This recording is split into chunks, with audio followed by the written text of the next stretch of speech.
Hi, I'm Michael Correa, and this is Psych Exam Review. In this unit, we're going to start looking at health psychology, with an emphasis on understanding how psychological factors can influence health, illness, and recovery. In this video, we're going to look at some of the key terms for talking about health psychology, and then we're going to consider some of the challenges of investigating this relationship between psychological factors and health. Now, one important key term here is etiology. And you may also see this spelled with an A in the front. And etiology refers to the origin or causes of an illness. And a related field here is epidemiology. So epidemiology involves investigation of the frequency and distribution of an illness within a population, as well as the possible causes of that illness. Now, in epidemiological studies, one of the main challenges that we have is that it's very difficult to establish causation. And the reason for this is that we can't experimentally cause particular illnesses. It would be unethical for us to give people things that we think are going to cause an illness. So we might think that a certain factor is associated with an illness, but then we can't manipulate that and expose people to it in order to see if they develop the illness. So instead, we rely on what are called retrospective studies. And so in a retrospective study, what we do is we find people who have already been diagnosed with the illness that we're interested in. And then we attempt to look back over their lives retrospectively to see what variables might have been involved in the development of this illness. Now, one of the main problems here is that this immediately opens the possibility of bias in terms of which factors we look at in their previous life and how much we think those factors are important. So, for instance, if someone develops heart disease and they think there's a relationship with heart disease and stress, if I now ask them to look back on their prior levels of stress, they might have a tendency to exaggerate, because they think, well, part of the reason I have heart disease now is because I had so much stress before. And so that would distort their reporting of their stress level when, if they hadn't developed heart disease, maybe they would have assessed their stress level differently. So this is one challenge. And another challenge is that we're looking at many possible variables. And so if we look at lots of variables and we look at lots of possible outcomes, lots of possible illnesses that you could develop, some of the relationships we find might just be coincidental. This is part of the reason you often see conflict in epidemiological studies. One study says that red wine is good for you. Another says that red wine is associated with some negative outcomes. Another says coffee is good. Another says coffee is bad. Eggs are good. Eggs are bad. We have this problem because if we look at a large number of variables and a large number of possible outcomes, the chances of finding something are pretty much guaranteed. But we don't know for sure if what we found is a real relationship or an illusory correlation, a coincidence.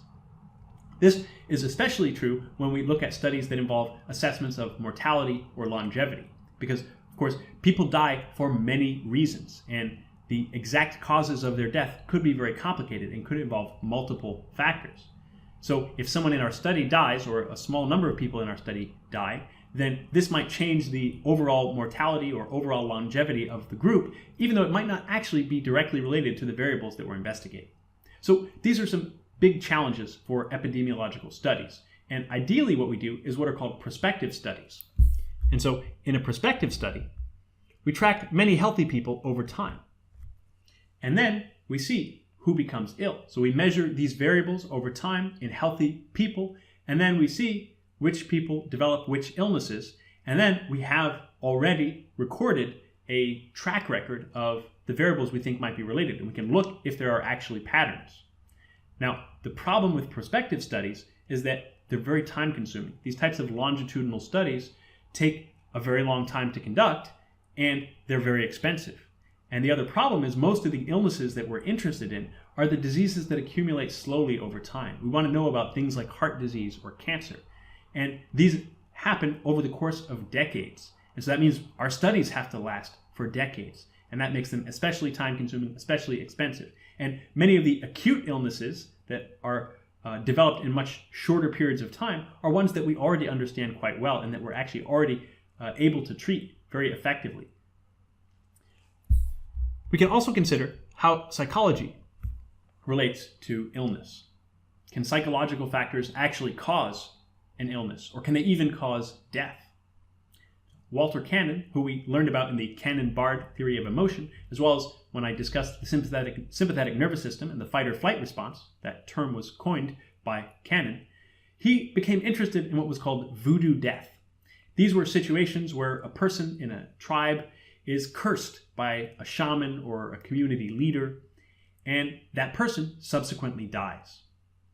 And Cannon suggested that this could be due to overactivation of the sympathetic nervous system, that this additional stress and activation of the sympathetic nervous system because of their high anxiety that they had been cursed could actually cause them to die. Now, there are some other possible explanations of this psychophysiological death. This is another term for voodoo death that avoids the cultural insensitivity of calling it voodoo death. So we might wonder, well, maybe the shaman cursed somebody who was already ill. And in that case, the person died from the illness. It was not directly caused by the cursing or from the psychological aspects of being cursed. Or maybe the shaman would use poison. This, of course, would cause the person to die, and it would also convince others of the shaman's power. Or it could also be the case that the person who is cursed is now shunned by the rest of society. And if you're living in a small group or a tribe, you depend on other people more directly for your own survival. And so if you're no longer part of the group, if you're shunned by everyone else in your community, then your chances of death from dehydration or starvation when others refuse to share with you might be higher. Or they might view you as a lost cause who you should not bother sharing food with because you're cursed and you're going to die anyway. So can beliefs cause illness? This is sort of a softer version of this question. We might not think that we can be sure that beliefs can cause death, but how about illness? Well, one way we can think about this are what are called psychogenic illnesses. And this literally means originating from the mind, psychogenic. And one of the problems with investigating psychogenic illness is that sometimes we might think something's originating from the mind, but that's just because we don't know where it's coming from. So we can't seem to find any physiological explanation, and so we might assume that it must be a psychological explanation. But it could be the case that it's just a physiological explanation we haven't discovered yet. It could be a bacteria we don't know about. It could be a virus that we don't understand. It could be levels of some hormone, or it could have something to do with receptors for that hormone.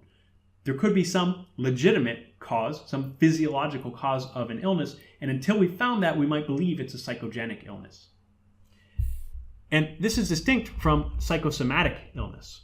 So what psychosomatic illness refers to is situations where symptoms arise from thoughts or beliefs, where there are psychological factors that are influencing the symptoms of an illness. This is not to say that they are the cause of the illness. There could still be an underlying physiological, cause of the illness like a bacteria or something, but that the expression of the symptoms or the worsening of the symptoms is associated with thoughts and beliefs. And we can see examples of this in things like a relationship between stress and asthma attacks. Stress is not the cause of asthma, but we do know that levels of stress can influence the symptoms and the expression of symptoms and increase the frequency and the severity of the asthma attacks. And this brings us to a field known as psychoneuroimmunology. And this is a field that looks at the relationship between stress, psychological factors, health, and the function of the immune system. Okay, I hope you found this helpful. If so, please like the video and subscribe to the channel for more. Thanks for watching.